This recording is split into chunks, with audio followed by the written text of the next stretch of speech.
போட்டு அவனா என்ன செய்யறான், எதிரிக்க போற. இதுக்கு நீங்க போய் எழுப்பணுமா? நீங்க என்ன அவனை போய் எழுப்புறதுக்கு? என்ன ஆண்டவர் கொஞ்சம் கூட புரியல. ஆண்டவர் என்ன சொல்றாங்கிற புரியல.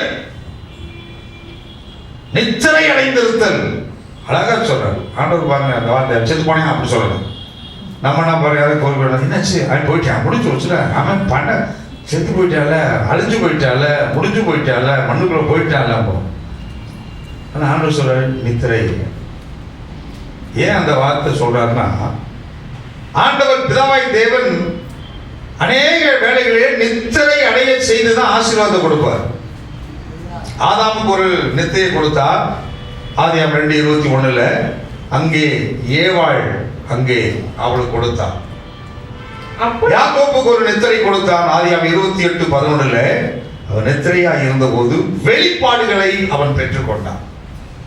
சாலமோனுக்கு ஆண்டவர் நல்ல ஒரு நித்திரையை கொடுத்தார். 1 ராஜாக்கள் 3:15 தேவன் அவனுக்கு ஞானத்தை கொடுத்தார். கவலைப்படாதீங்க, நமக்கு ஒரு நித்திரை உண்டு. 1 தெசலோனிக்கேயர் 4:14 நித்திரை அடைவோம். நித்திரையிலிருந்து எழுப்பும்படியாக ஒரு எக்காலம் துடிக்கும். அப்பொழுது நாமெல்லாம் உயிரோடு எழுந்திருப்போம் என்கிற வார்த்தையை அவர்கள் அறிந்து கொள்ளத்தக்கதாக நித்திரையாய் இருக்கிறான். நான் எழுப்ப போறேன். நாமெல்லாம் இருக்கிற எல்லா விசுவாச பிள்ளைகள் யாவரும் ஒரு நாள் கிறிஸ்துவுக்குள் நித்திரையாய் இருப்பார்கள். அப்பொழுது எக்காலம் துணிக்கப்படும். தேவ தூதன் முழங்க, எக்காலம் முழங்க, இயேசு வரும் பொழுது எல்லாம் உயிரோடு எழுந்திருப்பார்கள் என்ற சத்தியத்தை அவர்கள் அறியாம சரி போய் எழுப்ப போறீங்க வாங்க போவோம் சொல்லி பார்த்தா 2 யோவான் 14 சொல்லிட்டார். 14 வசனத்துல அப்பொழுது இயேசு அவர்களை நோக்கி, அப்பா நீங்க எப்படி இருக்கீங்க? லாசரு மரித்து போனான் என்று வெளிப்படையாய் சொல்லி. உங்கள்கிட்ட பச்சையா சொன்னாத்தே சிலருக்கு பாருங்க மூடி மூடி மறைச்சோம்னா பாஸ்டர் யாருக்கோ சொல்றாங்க ஓப்பனா சொன்னாத்தே அது வரைக்கும் புரியாது. ஏன் புரியாது? அவர்கள் அபிஷேகம் பெறல. ஏன் புரியல? அவர்களுக்கு ஞானஸ்நானம் பெறல. ஏன் புரியல? புரிஞ்சுக்கலாம். அவர்கள் ஆவிக்குரிய வரங்கள் பெறாதனால அவங்களுக்கு அறியல. செத்துட்டாய் மரித்து போனான். வெளிப்படையான வார்த்தையை சொல்றார் என்று சொல்லி, நான் அங்கே இராததினால் நீங்கள் விசுவாசம் உள்ளவர்களாகுவதற்கு ஏது உண்டென்று உங்கள் நிமித்தம் சந்தோஷப்படுகிறேன். 14 அப்பொழுது இயேசு அவர்களை நோக்கி, லாசரு மரித்து போனான் என்று வெளிப்படையா சொல்லிட்டு இருக்கப்பா வாங்க நீ எதுவும் பேசாத. முதல் தடையை உடைச்ச யோவான் 11:16 அப்பொழுது திதிமோ எனப்பட்ட தோமா மற்ற சீசர்கள் சொல்றாருப்பா அதெல்லாம் முடியாது செத்து போய் வாங்க நம்ம போவோம் சொன்ன உடனே பின்னாடி ஒரு கூட்டம் நமக்கு பின்னாடி சொல்லுவோம் பாத்தீங்களா, நம்ம முன்னாடி சரி வாங்க நம்ம அங்கே போகலாம் செய்வோம் சொன்னா கேளுங்க. நான் பின்னாடி திட்டு வா சரி நாங்களும் போவோம், நம்மளும் ஜாம் போவோம். அந்த வார்த்தையை மறிச்சுக்கிட்டு அவருடைய கூட மறிக்கும்படி நாமும் போவோம் வாருங்கள். இவ்வளவு இப்படிப்பட்ட மனுஷங்களை வச்சுதான் ஒழிச்சுச்சார் ஆண்டவர். இப்பதான் நினைச்சு ஆண்டவரே நான் விசுவாச பிள்ளைகளாம் எவ்வளவு வைராக்கியமா நல்லா ஜோம் பண்றாங்க செய்யறாங்க. ஆனால் சில வேளையில இந்த ஜெபிக்கும் போது ரொம்ப கஷ்டம் பொறுப்பா இருக்கிறாங்கன்னு சொல்றீங்களே எப்படி ஆண்டவரே எனக்கு விளக்கலையே அப்படின்னு. நீ கேட்காம இருக்கிற நான் என் காது கொடுத்து சரி ஏசாப்பாவோட போய் நம்மளும் சாவண்டா வாடா அப்படின்னு சொல்றாங்க. என் காது ஆண்டவர் நினைச்சா என்ன செஞ்சிருப்போம், நம்ம என்ன செஞ்சிருப்போம் நினைச்சு பாருங்க. நான் அடிப்பட்டு யாரா சொன்னது, யார் சொன்னது எப்படி கேட்டுக்கோ. நிச்சயமா போட்டு கொடுத்துருப்பாங்க. யார் போட்டு கொடுத்துருப்பா? யூதாஸ் காட்டி கொடுத்துருப்பான். பேதுரு என்ன செஞ்சிருப்பான்? போட்டு கொடுத்துருப்பான். ஒண்ணு செஞ்சிருப்பான். இவன் தான் நான் இல்ல அப்படியா? உன் பேர் என்ன? நீ நீ நீ என் பின்னே வருவதற்கு நீ இப்போ இப்படியே ஓடி போயிரு, இனிமேல் என் பின்னாடி வராத என்று நான் சொல்லியிருப்பேன். ஏன்னா நான் சராசரி மனுஷன் வர தேவையில்லை அப்படின்னு. அன்னைக்கு ஆண்டவர் இயேசு கிறிஸ்து அந்த காதுல சில வார்த்தைகளை உங்க வீட்டுல உங்களுக்கு விரோதமா சர்ச்சுக்கு போகும்போது பேசுனா காதலே வாங்கவே கூடாது. சோறு போடு காப்பி கொடு அப்படின்னா இல்ல. பாஸ்டர் சொல்லிட்டார் சில வார்த்தைகளை காதல வாங்கக்கூடாதுன்னா ஏன் தண்ணி கொடுக்கறது அவ்வளவுதான் குடிச்சு போச்சு. விக்கி அப்படி உட்காந்துருவார். எவ்வளவு ஒரு மனுஷன் கூடயே இருக்கிறான். சரி சரி வாங்கப்பா நம்மளும் போவோம். எங்க போவோம்? வெறும் போ வா சாவ போ, வேற வழி இல்லை. இவர் கூப்பிட்டாரு, இவர் கூட ஏன்டா வந்தேன்றது. சரி போவோம். நம்பணும். அவர் என்ன சாகிறதுக்காக கூட்டு போவாரு? செய்யவே மாட்டார். சில பேர் பார்த்தீங்கன்னா அந்த கார் ஓட்ட கலையில் போடணும், வண்டி ஓட்டவோ கார் ஓட்ட பழையிட்டோன்னு வைங்க. உதாரணத்துக்கு கார் ஓட்டுறேன்னு வைங்க. இப்போ நான் தான் முத காரை ஓட்டு கற்றுக்கிட்டு இருக்கும்போது ஏறி உட்காந்துச்சு, ஓட்டுவீங்களா? உண்மையாக ஓட்டுவீங்களா? உங்களை நம்பி ஏறி உட்காரவா? நான் போயிட்டேன்னா அப்போ நான் எப்படி இருக்கும்? அந்த மாதிரி ஆண்டவர் இயேசு கிறிஸ்து கேட்பா கேட்க இந்த மாதிரி ஒரு உண்டு. சில பேர் நான் நம்பி ஏற மாட்டாங்க. பார்த்து ஓட்டுவீங்க ஒழுங்காட்டுவீங்க. உண்மையில ஒரு பயம் இருக்கும். அது எதற்காக கேட்குறோம்னா, முதல்ல ஓட்டுறவங்கள அடிபட்டுரும். உட்காந்து பார்க்கறது நான் இருந்தால் கஷ்டம் இல்லையா? அதை உங்கள் மேலே கரிசனையில் தான் கேட்குறேன் பார்க்க. எல்லாம் அந்த மாதிரி ஒரு கரிசனை உடையவர்கள கேட்பாங்க. ஆனால் இங்கே ஆண்டவர் கேட்க ரொம்ப கோபம் வந்திருக்கும். ஆண்டவர் பேசலை. அதையும் தடைகளை மீறி ஆண்டவர் வாங்கன்னு சொல்றார். கையை வந்து எல்லாம் சொல்லுவோம். அல்லேலூயா. நேர ஆண்டவர் இயேசு கிறிஸ்து வந்துட்டார். வந்து நிக்கிறார் பாருங்க. வாசிக்கலாம். இயேசு வந்தபோது அவன் கல்லறையில் வைக்கப்பட்டு 4 நாள் ஆயிற்று என்று கண்டார்.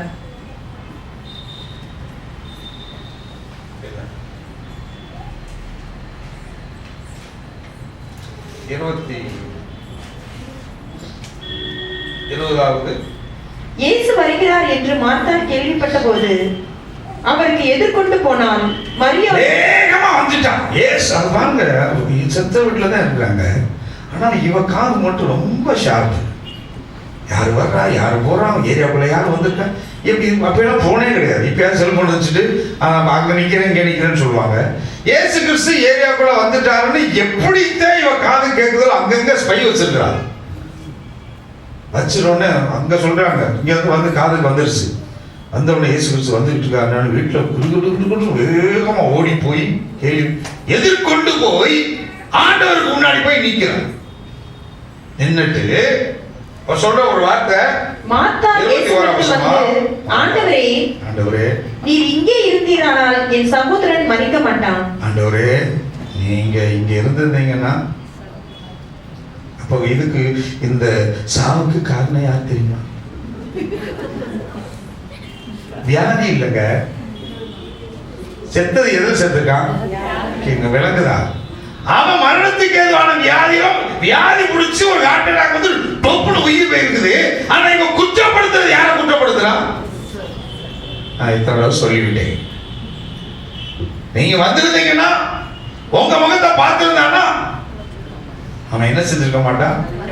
ஏன் செத்துருக்க மாட்டான்? இந்த நியூஸ் எப்படி போகும்? இப்ப செத்ததுக்கு காரணம் என்ன? செத்ததுக்கு காரணம் என்னங்க? ஊர் மேல உடனே நியூஸ். செத்ததுக்கு ரீசன் என்ன தெரியுமா? இயேசு இல்ல, அதனால செத்து போயிட்டான். இயேசுவை நினைச்சே செத்து போயிட்டான். இயேசுவை பார்க்காதனால செத்து போயிட்டான். நியூஸ் பரவாயில்ல. இயேசு வந்திருக்காரு பரவாயில்ல. பிரச்சனை யார் மேல வந்துருச்சு? நீங்க என்ன செத்துருக்க மாட்டான். உங்களால செத்தான், உங்களால செத்தாங்க. அப்படியே ஆண்டவர் நின்றுட்டாரு. அதாவது நடந்து போறவரை நிக்க வச்ச ஒரே ஒரு வார்த்தை. அதாவது சகை மேல உட்கார்ந்து பார்த்துக்கிட்டு இருக்கான். அவன் பார்வை இயேசுவை தாண்ட விடாம நிக்க வச்சுச்சு. அவன் பார்த்த பார்வை இயேசுவை பார்க்கணுங்கிற ஆசையில பார்க்கட்டுங்கிறதுக்காக நின்னாரு. கிறிஸ்து எப்படிப்பட்டவர் என்று பார்க்க மகை தெரியினால் மற்ற ஏற்றான் பார்த்தான் பார்க்கட்டும் அப்படி நின்னாரு. இவன் பார்க்கட்டும் இல்ல, ஏமா ஏனும் கூட பிறந்தவன் கொண்டுட்டீங்க நீங்க நின்னுட்டாரு. எத்தனை கோவம் வருது பாருங்க. முதல் உயிரோடு எழுப்பலாம் போன ஆரம்பிச்சு வாழ சாமோன்னு வர்றான். இங்க வந்து சரி அவன் எதிர்பார்க்கிற முடிவை கொடுக்கறான்னு வந்தா நீ தான் கொண்ட அப்படின்னா என்ன வரும்? உனக்கு போய் நல்ல செய்ய வந்தேன். எல்லாம் ஒன்னானதும் போது வேணாம், நான் இப்படி திரும்பி போயிடும் போறேன் அப்படின்னு போறேன். ரொம்ப டென்ஷன் ஆகாம இல்ல, எல்லாம் ஒன்னானதான் சொல்லும் போது கோபம் வரும். ஆட்டோமேட்டிக் அந்த வார்த்தை சொல்றான், மறிக்க மாட்டான். அப்பயும் ஆண்டவர் சகிச்சுக்கிட்டு இருக்கிறார். சகிச்சுக்கிட்டே இருந்து இவ பேசுறதுக்கெல்லாம் பேசி திரும்ப கொடுக்கணும் ஓடிட்டான். யாரு? மார்த்தாள் விறுவிறுன்னு வேகமா போய் மரியாதை நான் போய் ஏசப்பட்ட சொல்லிட்டேன். என்ன சொன்னேன்? நீ ஏன் என் தம்பியை கொண்டேன்னு சொல்லிட்டேன். அப்படியா? நான் போயேன். இயேசு உன்னை அழைக்கிறார் அப்படின்னு கூட்டவுடனே ரகசியமா பாருங்க, நல்ல ரகசியமா இழைத்து அதில் ரகசியம் அதை விட்டு இங்க நின்றுட்டு இயேசு வந்தார் இயேசு வந்தார் சொல்றாங்க. வீட்டுல மெதுவா போயிட்டு மெதுவா கொடுக்குறாங்க, மரியாதை பார்த்து சிக்னல் கொடுக்குறாங்க மெதுவா. இப்போ 2 பேர் பேசுறது, அக்கா தங்கச்சி அண்ணன் தம்பியோ குடும்ப உறவினர்களோ வீட்டுக்காரமோ பேசுறது பக்கத்துல தெரியக்கூடாது. இதப்பா அந்த ரகசியமாக அழைக்கிறார். சில வீடுகளில் நான் பார்த்துருக்குறேன், இந்த துக்க வீட்டுக்கு போகும்போது மெதுவாக போவாங்க, அப்படியே கும்பிடுவாங்க, மெதுவாக காதல சரிவா வெளியே போய் காப்பியை குடிச்சு வந்துடுவோமா, டீயை போட்டு வந்துடுவோம், அவங்களோட வடையை சாப்பிட்டுருவோம், எவ்வளோ நேரம் ஆகுன்னு தெரியல, ரொம்ப நேரம் ஆகிக்கணும், அவங்க மெதுவாக அவங்க இருக்கிறது தெரியாது, எதிர்த்து போனது தெரியாது. அதான் நல்லது போட்டிருக்கா, ரகசியமாய் அழைத்து போதகர் வந்திருக்கிறான். அப்ப ஆண்டவருக்கு ரொம்ப டென்ஷன் ஆயிட்டு மாத்தாலே எடுத்து சொன்ன, எப்பப்பா நான் பண்ணிட்டேன், நான் கொண்டு போய் தங்கச்சி கொண்டோம், நான் பார்த்துக்கிறேன் அப்படின்னு அழைக்கிறார். என்னோட வேகமா வர்றா. வந்தவர் இயேசு இருந்த இடத்தில் மரியாள் வந்து அவரை கண்டவுடனே அவர் பாதத்தில் விழுந்து ஆண்டவரே, நீர் இங்கே இருந்தீரானால் என் சகோதரன் மரிக்க மாட்டார். எப்படிங்க ஒரே ரெக்கார்டு. இவரு வந்து இப்படி கொண்டுட்டீங்களே ஆண்டவர், என்ன ஆண்டவர் இருந்தா இப்பதான் இவ வந்து ஈட்டில குத்திட்டு போனான், இப்ப இந்த சரி இவ ஈட்டில குத்துறா. என்ன குத்துறா? ஆண்டவரே உம்மானதே செத்தம் நீங்க. அவன் நின்று பேசுறான், இவன் காலில் விழுந்து பேசுறான், நின்று பேசுறான். உன்னாலதே செத்த, இவன் காலிலே விழுந்துட்டு ஆண்டவரே உன்னாலதே செத்தான், உன்னாலதான் மறிச்சான், இருந்துதான் மறிக்க மாட்டானே, நீ இல்லாதனாலே செத்து போனார். அவனுடைய எதிர்பார்ப்பு என்ன? இயேசு கிறிஸ்து வரணும். வந்துட்டார். கையோட்டி அல்ல சொல்லுங்க, அல்லேலூயா. வந்தாரா? 2 வழி எதிர்பார்ப்பு, இயேசு கிறிஸ்து வரணும். இப்ப இயேசு கிறிஸ்து வந்து நிற்கிறாரு. அவர் ஆவியிலே கலங்கி துயரம் அடைந்தார். இயேசு கண்ணீர் விட்டார். இயேசு மறுபடியும் தமக்குள்ளே கலங்கினார். அப்படியே கலங்கிட்டார். கல்லறைக்கு முன்னால் வந்து நிற்கிறாரு. ஒரு பெருந்திரள் கூட்டம் அங்கே வந்து நிற்குது. ஆறுதல் சொல்ல வந்த கூட்டம் எல்லாரும் நிற்குது. உண்மையிலே அந்த கல்லறை இருக்கிற இடம் நல்ல ஒரு உயரமான இடம். நம்ம இருக்க மாதிரி கல்லறை மாதிரி இல்லை, நல்ல மேல இருக்குது. சதன வீடு போலதான் இருக்குது, இன்னும் இருக்கிறது. நம்ம கிரேவ்யார்ட் போர்டு இல்லை, நல்லா படிக்கட்டு ஏறி போய் அந்த கல்லறை இருக்குது. அந்த இடத்துல கல்லறை அந்த எப்படி தோன்றாங்கன்னா, அவங்கள மாதிரி நேரம் அப்படியே குழி தோணும் டொக்குன்னு போடணும் இல்லை. அது முதல் அப்படி குழி தோண்டப்பட்டிருந்தது, ஓட்டை, படிக்கட்டு போகிறோம், திரும்ப செகண்ட் டர்னிங், 2வது டர்னிங் கீழே அடுத்த படிக்கட்டு, அப்படி கீழே இறங்குறேன், 3வது படிக்கட்டு 3வது சுத்து படிக்கட்டு இறங்கி அதுக்கு கீழே போகும்போது இப்படி மூடி ஒரு பெரிய அது குனிச்சு போகணும். ஒரு கல் மாதிரி வைக்கப்பட்டிருக்குது, அதுக்கு அடியில குனிஞ்சு போய் அந்த இடத்துல அந்த லாசரை வச்சிருக்கிறாங்க. ஓப்பன் கல் எடுத்தா நேரம் அப்படி இல்லை, நேரம் உள்ள போய் ஒரு இடம் அண்டைக்குள்ள போற மாதிரி உள்ள போய் செகண்ட் ரவுண்டு, 3rd ரவுண்டு, 3வது ரவுண்டுல தான் அந்த மண்ணுக்குள்ள அந்த இடத்துல அப்படி ஸ்கொயர் சிரம் வைக்கப்பட்டது. இன்கேஸ் அது உயிரோட இருந்தா கூட இருக்கிறவங்க கூட திரும்ப மேலே எரிச்சு வரணும்னா அந்த இடத்துல குனியறதுக்கே எனக்கே குனிஞ்சு போனாங்க. எனக்கு குனியும் போது எனக்கே ஒரு பயம், ஒரு குனிஞ்சு போயிட்டா போயிடுவோம் ஒருவேளை. அந்த இடத்துல அப்படிதான் இருந்தது. முதல்ல நான் வரல, நான் இங்கிருந்தே பார்த்துக்கிறேன். ஏன்னா மேல நடந்தா பார்த்தா உடனே குடும்பம் தெரியுமில்ல, சபை தெரியுமில்ல, விசுவாசிகள் தெரிவாங்க. கரெக்டு இப்படி சொல்லிக்கணும். அல்லேலூயா. கையை வந்து இடம் சொல்லுவாங்க. அவ்வளோ ஒரு பயங்கரமான இடம். அந்த இடத்த உள்ள இறங்குறதுக்கே பயமாக இருக்குது. அப்படிப்பட்ட அந்த இடம். அந்த இடத்துக்கு முன்பாக சொன்னாங்க, இந்த இடத்துல ஆண்டவர் இயேசு கிறிஸ்து நின்று ஆவியில கலங்கினார் என்று சொன்னார். அந்த இடத்துல பார்த்தோம், அப்படியே ஆவியில கலங்கி இருக்கிறேன். கலங்கி நின்று கலங்கினார். கூடி வந்திருக்கக்கூடிய ஜனங்கள் தேவன் மேல் விசுவாசம் வைக்கும்படியாக இயேசு தம்முடைய கண்களை வானத்துக்கு நேராக ஏறெடுக்கிறார். இவர்கள் எதிர்பார்த்தது என்ன? இயேசு வர வேண்டும். வந்துட்டார். முடிவு என்ன? கிறிஸ்து மூலமாய் சுகம் வர வேண்டும். இதுக்காகவே ஆண்டவர் 18 மைல் நடந்து வந்தார். 80 மைல்ஸ் ஆண்டவர் நடந்தே வந்தார். எதிர்பார்த்துட்டாங்க, நான் போய் ஆகணும். அப்படி நடந்து வந்து அங்கே வந்து நிற்கிறார். என்ன செய்யறாரா? 3 காரியம் செய்யறார். ஒன்று, நீர் எனக்கு செவி கொடுத்தபடியினால் உம்மை ஸ்தோத்திரிக்கிறேன். ஆண்டவர் ஏறெடுத்து சொல்றார், நீர் எனக்கு செவி கொடுத்தபடியினால் உம்மை ஸ்தோத்திரிக்கிறேன். முதல் வார்த்தை. இரண்டாவது வார்த்தை, நீர் எப்பொழுதும் எனக்கு செவி கொடுக்கிறீர், நீ எப்போதும் எனக்கு செவி கொடுக்கிறீர் என்று நான் அறிந்திருக்கிறேன். ஆனாலும் மூன்றாவது, நீர் என்னை அனுப்பினதை சூழ்ந்து கொள்ளும் ஜனங்கள் விசுவாசிக்கும்படியாக அவர்கள் நிமித்தம் சொன்னேன். ஆண்டவரே, நீர் மூன்று காரியங்கள் சொல்றார். நீர் நீர் நீர் ஆண்டவர் நோக்கி சொல்றார். அதே சொல்லிட்டு இப்பதான் சொல்றாரு, அப்படியே கிழிஞ்சு பார்க்கிறாரு. என்ன வார்த்தை சொல்றாரு? லாசருவே வெளியே வா என்று, லாசருவே வெளியே வா என்று உரத்த சத்தமாய் கூப்பிட்டார். பயங்கர ஒரு சத்தம். நான் ஏற்கனவே சொல்லியிருந்தேன், லாசருவே வெளியே வா சொல்லாம வாடியே வெளியே வா, செத்த பணமே வெளியே வான்னு சொல்லியிருந்தா என்ன நடந்திருக்கும்? ஏன்னா செத்த பாருங்க, யாராவது செத்த பாடி வந்தவொடனே கேட்பாங்க, பாடியை பார்த்தீங்களா, பாடியை பார்த்துட்டு அவர் பேரை சொல்லி இறுதி ராசை பார்த்தீங்களா அப்படின்னு கேட்டுக்க மாட்டாங்க. ஏன்னா இறுதி ராசை சொல்லிட்டாங்க, யாராவது பேர் உள்ள செத்து போனோம், சரி விடுங்க, கர்த்தர் இல்லைங்க, பார்த்தீங்களா அந்த பேர் இங்கே யாருமே இல்லை. அல்லேலூயா, ஐயோ எல்லாம் சொல்லுங்க அல்லேலூயா. அதாவது கல்லறை தோட்டம் வாங்குற வரைக்கும் ஐயோ ஆண்டவர் யாராவது போயிட்டா என்ன செய்வேன்னு நினைச்சேன். இப்போ கல்லறை தோட்டம் வாங்கிட்டேன், அதனால ஒருத்தரும் போக மாட்டாங்க, நான் நிச்சயம் பண்ணியிருக்கிறேன். அல்லேலூயா. அப்படி எளிதா போக மாட்டேங்க, கர்த்தர் நல்லவர். அல்லேலூயா. அப்போ பாடின்னு சொல்லியிருந்தா இருக்கிற அத்தனை கல்லறையும் 1 வருஷம் 2 வருஷம் 4 வருஷம் 10 வருஷம் 25 வருஷத்துக்கு முன்னாடி செத்துதான் எல்லா பேரும் எழுந்து வெளியே வருவோம். அது நல்லா தெரியும். அதனால ஆண்டவர் இயேசு கிறிஸ்து லாசருவே வெளியே வா அப்படின்னு உடனே இப்ப அந்த பாடி கட்டப்படும். அதுதான் சொன்னேன், அது கல்லு மாதிரி இருக்கணும், குனிஞ்சு ஏறி வரணும். அப்ப இந்த சரீரம் அந்த புள்ள இருந்து அந்த குனிஞ்சு எப்படி கால் கட்டப்பட்டிருக்கு, கை கட்டப்பட்டிருக்கு, படிக்கல்ல நடக்க முடியாது, க்ளோஸ் பண்ணிட்டா எப்படி வந்திருக்கும்? தேவனுடைய வல்லமையில அப்படியே உள்ள இருந்து கொண்டு வந்திருக்கோம். சில பேர் சொல்றாங்க, எனக்கு தெரியும் பாஸ்டர், எப்படி தெரியும் வந்திருக்கும் எனக்கு தெரியும் நினைக்கிறீங்க. ஏன்னா ஏகப்பட்ட கெட்ட படங்களை பார்த்து அந்த மாதிரி இழுத்துட்டு வந்துருக்கு. உடனே இப்படியெல்லாம் நினைக்கிறது ஆண்டவருடைய வல்லமை. எனக்கு அந்த வல்லமையில சரீரம் அப்படியே மெதுவா மெதுவா மெதுவா மெதுவா மெதுவா வெளியே வந்து அப்படியே நிற்குது. மண்ணுக்குள்ள போட்ட இருக்கிறதுலே விலை உயர்ந்த துணி எது தெரியுமா? ரொம்ப காஸ்ட்லி.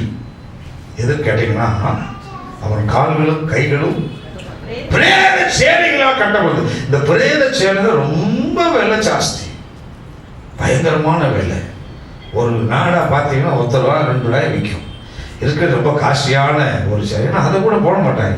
எதுக்குடா சாகர போனதுக்கு பிரேத சேலைன்னு கேட்கணும். ஏன்னா அது லேசா அப்படின்னு சொல்லணும், கிழிச்சிடும்.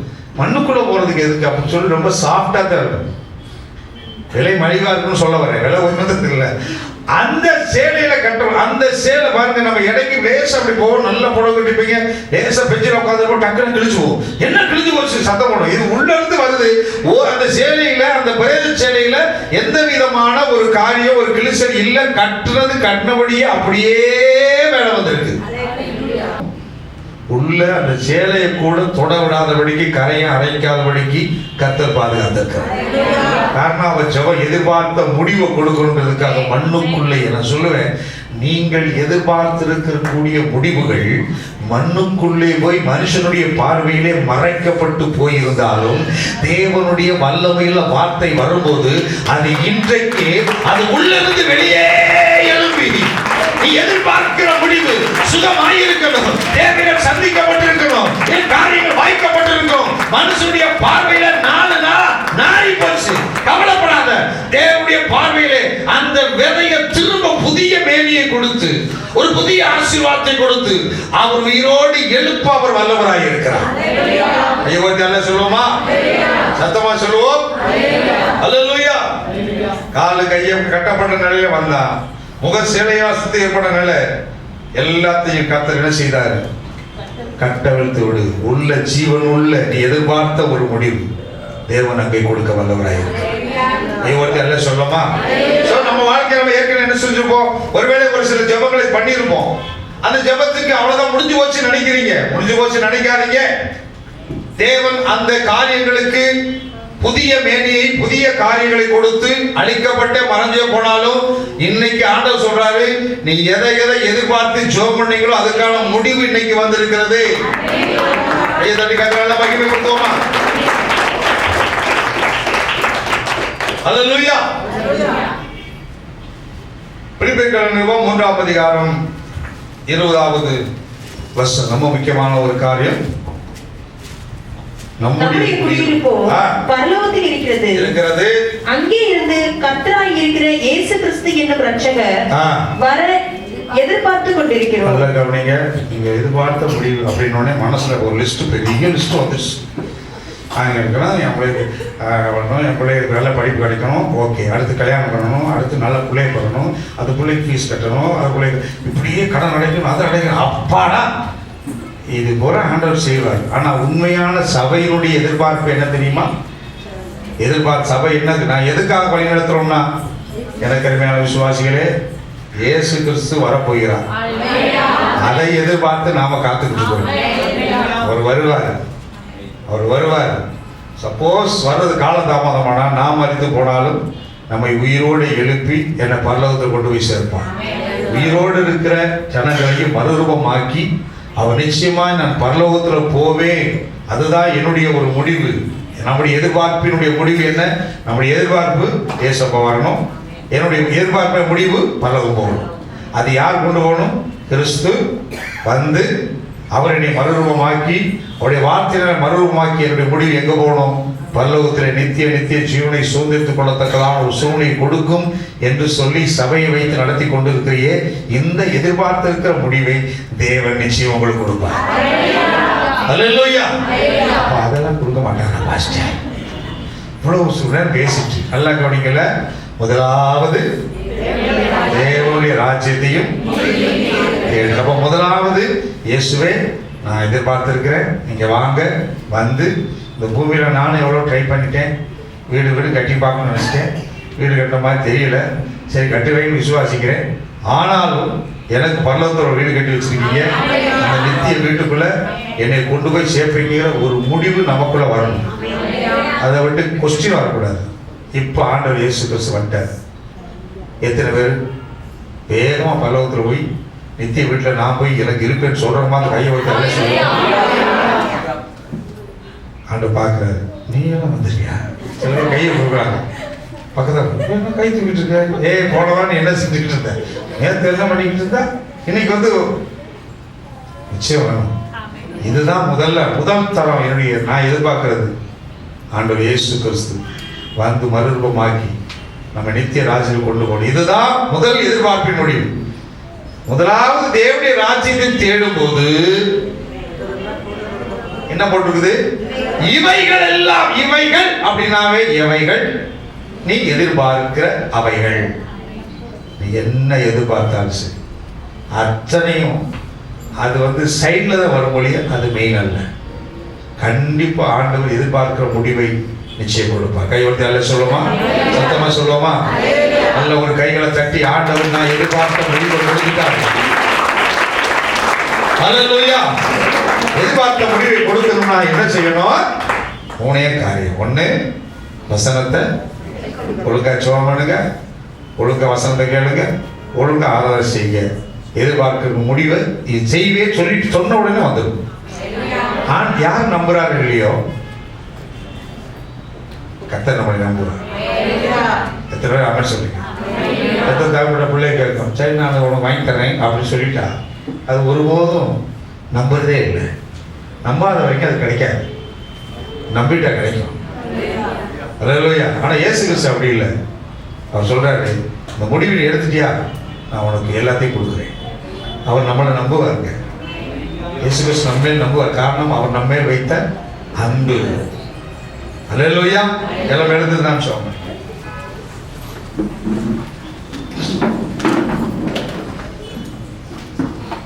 எல்லாம்